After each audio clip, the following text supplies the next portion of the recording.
The Black Women in Post-Production podcast.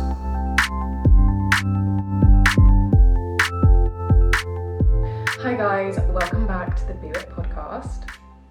I'm here with Law, and today's topic of discussion is how to manage your workload and stay organised and productive, and the importance of organising projects and media.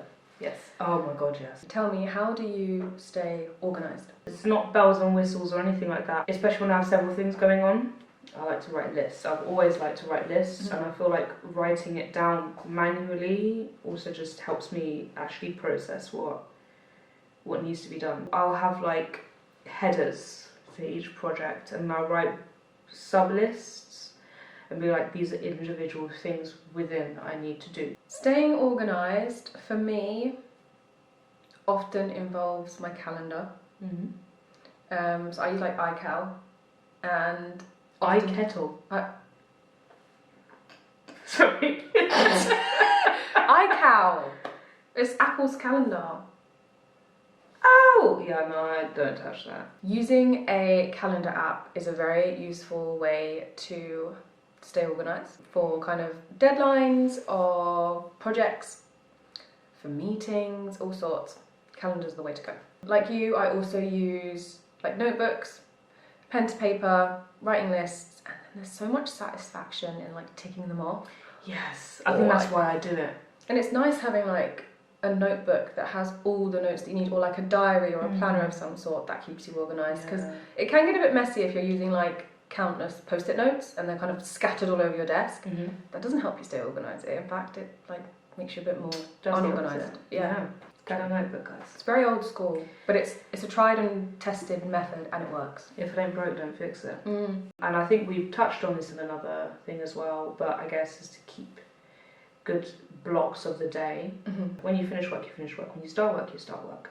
But when it's lunch, I am having my lunch and I'm having the hour, because you need to refresh, and often that makes you go back to whatever you were working on before with fresh eyes. And that is so helpful. Fresh eyes. Time blocking is also, just like you mentioned, really useful to manage workloads and to keep you productive as well. So you're blocking out a certain amount of time for a certain task or number of tasks, and it's just that's what you're focusing on. Also, If you are having trouble keeping on top of things, it is perfectly fine to reach out to your colleagues.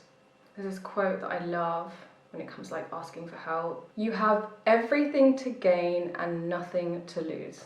If you're struggling to manage a workload and you're asking for help, and your colleagues are also very busy, it's a case of now just communicating that. Something else that I use to stay organised and on top of my workload is Notion.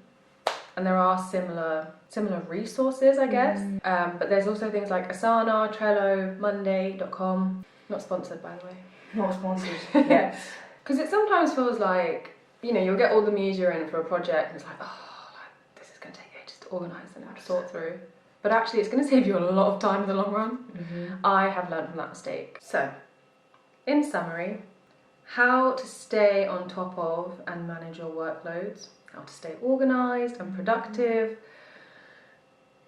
Notes. And your calendar app.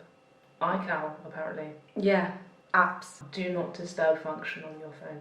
If you have any tips on staying organised, managing your workload, staying productive, focused, etc., please feel free to share them with us. Yes. The rest of the BWIPP community. At BWIPP Network on Instagram and Twitter. But other than that, see you next time. Tune in to the next episode of the BWIPP podcast. As always, thank you for listening and or watching. The Black Women in Post-Production podcast.